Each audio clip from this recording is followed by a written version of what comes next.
هكلمك النهاردة عن وفاة المذيعة التلفزيونية المصرية سلوى حجازي. لو انت مش عارف مين سلوى حجازي فكمل معايا.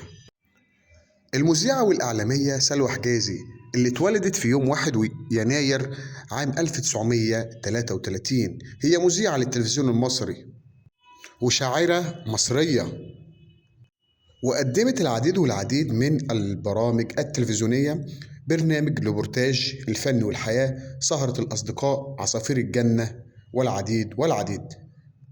ومن مؤلفاتها أيام بلا نهاية، ظل وضياء.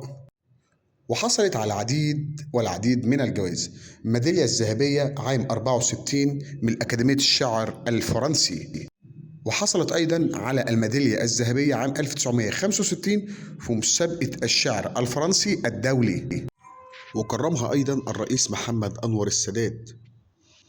لو عايز تعرف أكتر وأكتر عن المذيعة المصرية سلوى حجازي أرجو أن تتابع معي.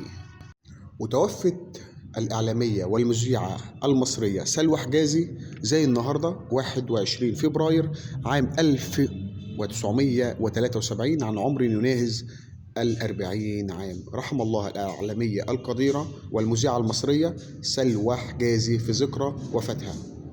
لو لسه فاكرها ادعي لها بالرحمة.